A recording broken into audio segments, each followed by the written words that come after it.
പോകനൊരു കഥ പറയാം. ഹിസ് കൈനസ് അബ്ദുള്ള എന്ന മോഹൻലാൽ സിനിമയുടെ കഥയല്ല. തുടക്കം കേട്ടാൽ ഒരുപക്ഷെ തീർച്ചയായും അങ്ങനെ തോന്നുമെങ്കിലും ഇതൊരു സിനിമാ കഥയല്ല. സാമൂഹ്യ കഥ എന്ന് വേണമെങ്കിൽ ആരോപിക്കാമെങ്കിലും ഇത് നിങ്ങളുടെ കഥയാണ്, അല്ലെങ്കിൽ നിങ്ങൾ പ്രധാന കഥാപാത്രമാകുന്ന ഒരു കഥ. അതുകൊണ്ട് ആകാവുന്ന ശ്രദ്ധയോടുകൂടി തീർച്ചയായിട്ടും നിങ്ങളിതൊന്ന് കേൾക്കാൻ ശ്രമിക്കണം.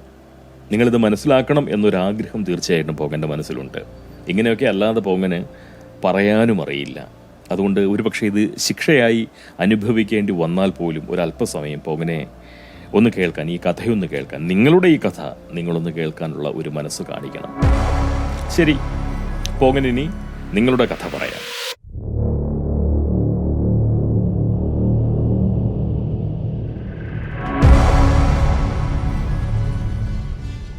നിങ്ങളുടെ വീട്ടിൽ ഒരു അതിക്രമി വന്നു.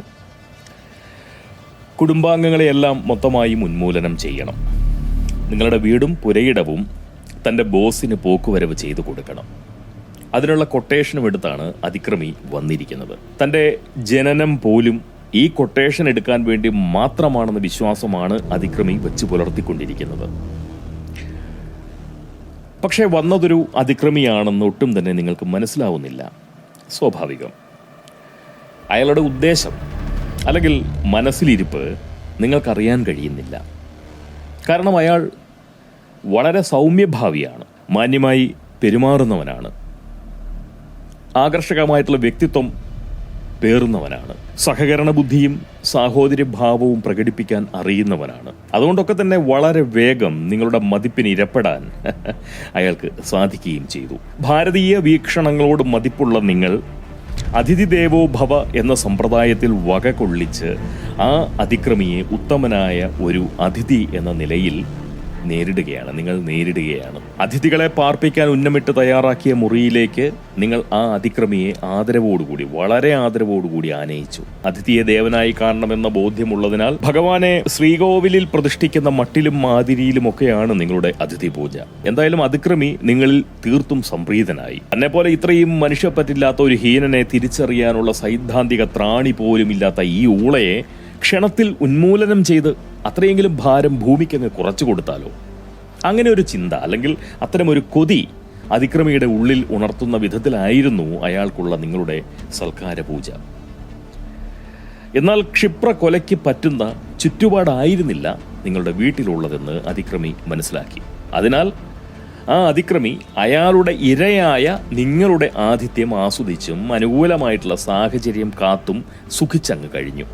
നിങ്ങൾ വളരെ ഭാഗ്യവാനായിട്ടുള്ള ഒരു മനുഷ്യനായിരുന്നു. എന്നാൽ ആ ഭാഗ്യത്തെപ്പറ്റി നിങ്ങൾക്ക് യാതൊരു ധാരണയും ഉണ്ടായിരുന്നില്ല, അല്ലെങ്കിൽ അതൊരു ഭാഗ്യമായി നിങ്ങൾ കൂട്ടിയിരുന്നില്ല. അതിൽ ഒരു മതിപ്പ് നിങ്ങൾ സ്വയം പേറിയിരുന്നില്ല. പക്ഷെ ആ വീട്ടിലെ ഒരു അംഗമാകാൻ കഴിഞ്ഞത് നിങ്ങളുടെയൊക്കെ ഭാഗ്യമാണെന്ന് നിങ്ങളുടെ വീടിനെക്കുറിച്ച്, കഴിഞ്ഞ കാലങ്ങളെക്കുറിച്ച് അറിയുന്നവരെല്ലാം ഒന്നുപോലെ പറഞ്ഞു. ഉന്നതമായിട്ടുള്ള സാംസ്കാരിക പാരമ്പര്യവും മഹത്തായ മാനവിക ബോധവും സംശുദ്ധമായിട്ടുള്ള സഹാനുഭൂതിയും വളരെ ഉയർന്ന ജീവിത മൂല്യവുമൊക്കെയുള്ള ഒരു കുടുംബത്തിലായിരുന്നു നിങ്ങൾ ജനിച്ചത്. അഭയം ചോദിച്ചവർക്ക് ആശ്രയം നൽകി, അനാഥർക്ക് സനാഥത്വം പകർന്നു. തലചായ്ക്കാൻ ഒരു ഇടം ചോദിച്ചു വന്ന ഒട്ടക ദമ്പതികളുടെ നിസ്സഹായതയ്ക്ക് മുന്നിൽ ഒട്ടകത്തിന് ഇടം കൊടുക്കരുതെന്ന ലോകതത്വം, അല്ലെങ്കിൽ ഭൂലോക സത്യം നിങ്ങളുടെ തറവാട്ടിലെ പഴയ കാരണവന്മാർ മനഃപൂർവ്വം മറന്നു. അവർ ഒട്ടക ദമ്പതികൾക്ക് കിടക്കാൻ ഇടം നൽകി. ഒട്ടക ദമ്പതിമാർ കാലുകുത്താൻ ഇടം കിട്ടിയ സന്തോഷത്തിൽ ദാമ്പത്യ ജീവിതം സമുചിതം ആഘോഷിച്ചു. അനന്തരഫലമായി ശ്രീമതി ഒട്ടകം, അല്ലെങ്കിൽ ഒട്ടകത്തി, ഇടതടവില്ലാതെ പെറ്റുവീണ ഒട്ടക പെൺകുട്ടികൾ പേറ്റുപ്രായമെത്തിയപ്പോൾ ഒട്ടകത്തള്ളയെ പോലെ പേരുകേട്ട പേറുകാരികളുമായി. പെറാനും പെറിയിപ്പിക്കാനും മാത്രമായി ജനിച്ചവരെ പോലെ ഒട്ടകങ്ങൾ നിങ്ങളുടെ പറമ്പിൽ പെരുകി വന്നു. അധികം വൈകാതെ ഒട്ടകങ്ങൾ നിങ്ങളുടെ ഭൂമിയിൽ അവരുടെ ലോകം പെറ്റുയർത്തി. ഒടുക്കം കുടികടപ്പവകാശം വാങ്ങി നിങ്ങളുടെ പറമ്പിൽ അവർ അതിരുവച്ചു. നിങ്ങളുടെ മണ്ണിൽ നിങ്ങൾ അന്യരായി. ഈ ചരിത്രമൊന്നും പക്ഷേ നിങ്ങൾക്കറിയില്ല. സഹജീവികളെ ചതിക്കുന്നവർക്കും വഞ്ചിക്കുന്നവർക്കും, സഹജീവികളോട് ക്രൂരത പ്രവർത്തിക്കുന്നവർക്കും, സഹജീവികളെ ചൂഷണം ചെയ്യുന്നവർക്കും, അതുപോലെ സ്വാർത്ഥ ബുദ്ധിയോടുകൂടി സമൂഹത്തെ സമീപിക്കുന്നവർക്കും മാത്രമുള്ളതാണ് ഈ ലോകമെന്ന് നിങ്ങൾക്ക് അന്നും ഇന്നും അറിയില്ല. ഇക്കാലത്ത് മനുഷ്യർ പേറുന്ന മാന്യതയും മര്യാദയും മാനവികതയും മതേതരത്വവുമൊക്കെ സ്വന്തം ശവപ്പെട്ടിയിൽ തറയ്ക്കാനുള്ള ആണികൾ മാത്രമാണ്. അതിഥിയെ ദൈവത്തെ പോലെ കാണണമെന്ന് ചിന്തിക്കുന്ന നന്മയല്ല, അതിഥിയെയും അതിക്രമിയെയും തിരിച്ചറിയാനുള്ള അതിജീവന സഹായിയായിട്ടുള്ള വിവേകമാണ് ആദ്യം വേണ്ടതെന്ന് നിങ്ങളുടെ പൂർവികർക്ക് അറിയാതെ പോയി. അതുകൊണ്ട് തന്നെ ആ അറിവ് നിങ്ങൾക്ക് പകർന്നു തരാൻ അവർക്ക് കഴിയാതെയും പോയി. അറിയാത്ത അറിവ് എങ്ങനെയാണ് പകർന്നു തരിക, അല്ലേ? എന്തായാലും ആ അറിവ് സ്വയം ആർജിക്കാൻ നിങ്ങൾക്ക് സാധിച്ചുമില്ല. അതുകൊണ്ടാണ് കുടുംബത്തെ ഒന്നാകെ ഉന്മൂലനം ചെയ്ത് വീടും പറമ്പും കൈക്കലാക്കാൻ വന്ന അതിക്രമിയെ അതിഥിയായി സ്വീകരിച്ച് നിങ്ങളിങ്ങനെ പൂജിച്ചു കൊണ്ടിരിക്കുന്നത്. അതുകൊണ്ട് തന്നെ നിങ്ങളുടെ കഥ കഴിയുന്നിടത്താണോ ഈ കഥയുടെ കഥ പോങ്ങൻ കഴിക്കേണ്ടത്? അല്ലെങ്കിൽ ഈ കഥ ഒരു ശുഭപര്യവസായി ആകുമോ അതോ ദുരന്ത പര്യവസായി ഒടുങ്ങുമോ?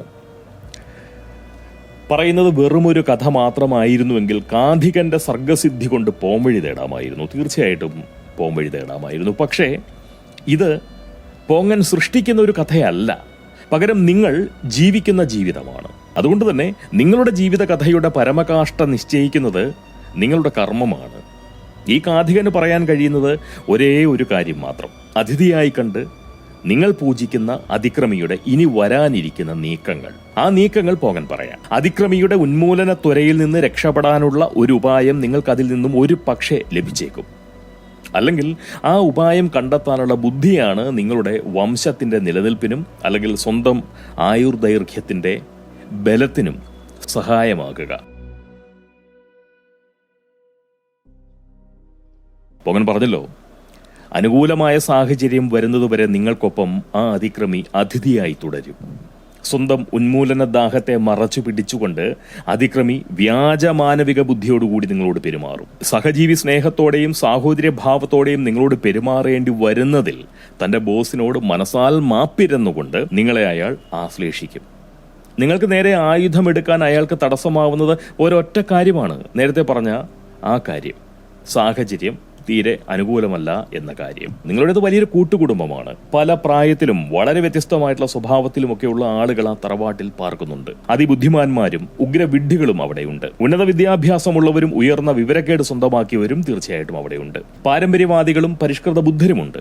അലോപ്പതിയെ ആശ്ലേഷിച്ച് ആയുർവേദത്തെ അധിക്ഷേപിക്കുന്നവരും എണ്ണത്തോണിയിൽ കിടന്ന് പ്രകൃതി ചികിത്സയെ പഴിക്കുന്നവരും യുനാനിയുടെ ഫലം നൽകാൻ സിദ്ധവൈദ്യത്തിന് പാങ്ങില്ലെന്ന് പറയുന്നവരുമൊക്കെ അവിടെയുണ്ട്. വിപ്ലവകാരികളും യാഥാസ്ഥിതികരും ഭക്തരും നാസ്തികരും ഒക്കെ അങ്ങനെയുള്ളവരെ എല്ലാം അവിടെ കാണാം. ലഹരിവാദികളും ലഹരി വിരുദ്ധരും അവിടെയുണ്ട്. കമ്മ്യൂണിസ്റ്റുകളും ഗാന്ധിയരും ദേശീയവാദികളും മാനവികവാദികളും പ്രകൃതിവാദികളും ഒക്കെ അവിടെ കഴിയുന്നുണ്ട്. അതായത് മനുഷ്യ സമൂഹത്തിന്റെ ഒരു പരിച്ഛേദമാണ് നിങ്ങളുടെ ആ വലിയ കുടുംബം. അതാണ് അക്രമിയെ പ്രതിസന്ധിയിലാക്കുന്നതും ആ നിയുക്ത ഉന്മൂലന ഉദ്യോഗസ്ഥന് പ്രതികൂല സാഹചര്യം സൃഷ്ടിച്ചുകൊണ്ടിരിക്കുന്നതും. അതുകൊണ്ട് തന്നെ സാഹചര്യം അനുകൂലമാകുന്നതുവരെ നിങ്ങളിൽ ഒരുവനായി അയാൾ ആ വീട്ടിൽ കഴിയും. ഒപ്പം സാഹചര്യത്തെ അനുകൂലമാക്കാനുള്ള നിരന്തര പരിശ്രമവും അയാൾ നടത്തിക്കൊണ്ടിരിക്കും. ശ്രദ്ധിച്ചാൽ ഒരു കാര്യം നിങ്ങൾക്ക് മനസ്സിലാക്കാൻ കഴിയുന്നതേ ഉള്ളൂ: അയാളുടെ വരവിന് ശേഷം പറഞ്ഞറിയിക്കാൻ കഴിയാത്ത എന്തോ ചില വല്ലായ്മകൾ നിങ്ങളുടെ വീടിനെ പിടികൂടിയിട്ടുണ്ട്. കുടുംബാംഗങ്ങൾക്കിടയിൽ അല്പമൊരു അകലം വന്നതായി കാണാം. പുതിയ തലമുറയും പഴയ തലമുറയും തമ്മിൽ മുൻപില്ലാത്ത ചില അസ്വാരസ്യങ്ങൾ ഉടലെടുത്തു. പക്ഷെ നിങ്ങളത് തിരിച്ചറിയുന്നില്ല. ദ്രവരാസ ധൂമ സമ്പ്രദായത്തിലുള്ള ലഹരികൾ, സാധാ കുത്തിത്തിരിപ്പ്, നാടൻ കൈവിഷം, വിപ്ലവ വിഷവീര്യം, അങ്ങനെ കുടുംബാംഗങ്ങളെ തമ്മിലടിപ്പിക്കാൻ എന്തൊക്കെ ചെയ്യാമോ അതെല്ലാം അവർക്കൊപ്പം കഴിഞ്ഞുകൊണ്ട് അല്ലെങ്കിൽ നിങ്ങൾക്കൊപ്പം കഴിഞ്ഞുകൊണ്ട് ആ അതിക്രമി ചെയ്തുകൊണ്ടിരിക്കുകയാണ്.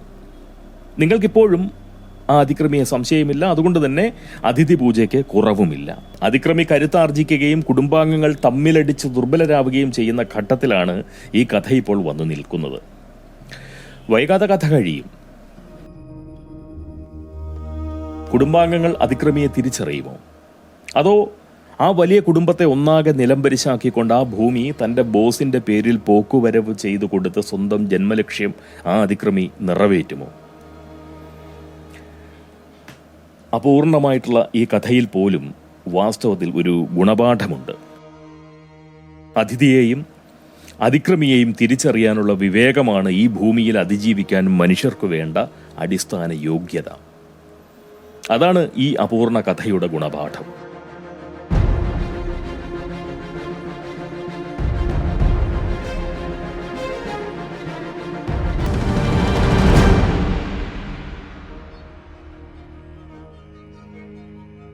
എന്തായാലും ഈ കഥ പറയാനുള്ള പ്രചോദനം നൽകി അനുഗ്രഹിച്ച ജമാഅത്തെ ഇസ്ലാമി ഹിന്ദ് എന്ന സംഘടനയുടെ ഭരണഘടനയോടുള്ള നന്ദി കലശലായ നിലയിൽ ഈ പോങ്ങൻ അറിയിക്കുന്നു. ഇന്നാണ് ആ ഭരണഘടന മുഴുവനായും പോങ്ങനെന്ന് വായിച്ചു നോക്കിയത്. സാധിച്ചാൽ എല്ലാവരും അത് വായിക്കണം. അതുപോലെ തന്നെ ആ സംഘടനയുടെ ദേശീയ അടിസ്ഥാനത്തിലുള്ള ചുമതല അഹോരാത്രം വഹിക്കുമ്പോഴും കേരളത്തിന്റെ കാനേഷുമാരി കണക്കിന് മുതൽക്കൂട്ടാവാൻ വേണ്ടി 6 കുട്ടികളെ പ്രസവിപ്പിക്കാൻ വേണ്ട പ്രവർത്തനങ്ങൾ കാഴ്ചവെക്കുന്നതിനായി സ്വന്തം ലിംഗം തന്റെ പൊണ്ടാട്ടിക്ക് വിട്ടുകൊടുത്ത പ്രസ്തുത സംഘടനയുടെ ആ കൂറ്റൻ നേതാവ് ഈ പോങ്ങനെ തീർച്ചയായും ആത്മനിന്ദയിൽ അകപ്പെടുത്തിയെന്ന സത്യം പറയാതെയും പോങ്ങൻ പോകുന്നില്ല. അല്ലെങ്കിൽ പറയാതെ ഈ കഥ പോങ്ങൻ നിർത്തുന്നില്ല. ഒറ്റത്തടിയായി നടന്ന മഹത്തായ പ്രത്യുൽപാദന കാലത്തെ ചുമ്മാ ഈ പോങ്ങൻ പാഴാക്കി കളയുകയാണ്. അതിന്റെ പേരിൽ ഈ മുത്തുപോങ്ങനോട് തീർച്ചയായിട്ടും പോങ്ങ സമൂഹം ക്ഷമിക്കട്ടെ. പോങ്ങന്റെ സഹപോങ്ങന്മാരോടും പോങ്ങികളോടും ഒരപേക്ഷ, അമാന്തം കാണിക്കരുത്. പോങ്ങ സമൂഹത്തിന്റെ പെരുക്കത്തിനായി ഏവരും കച്ചയഴിച്ച് കിടപ്പറയേറുക. ദുരിതാശ്വാസ നിധിയിൽ കുമിയുന്ന ധനം പോലെ കാനേഷുമാരി കണക്ക് കുതിക്കണം. പോങ്ങ സമുദായം പേറ്റുവൃത്തിയിൽ പിന്നാക്കം നിൽക്കാൻ പാടില്ല. ഇത് ഈ മുത്തുപോങ്ങന്റെ എളിയ ഒരു കൽപ്പനയാണ്, അല്ലെങ്കിൽ ഇളതായ ഒരു ഭീഷണിയാണ്. അത്രമാത്രം. അടുത്ത വീഡിയോയിലൂടെ വീണ്ടും കാണാം. എല്ലാവരോടും സ്നേഹം. നമുക്കെല്ലാം നല്ലത് മാത്രം വരട്ടെ.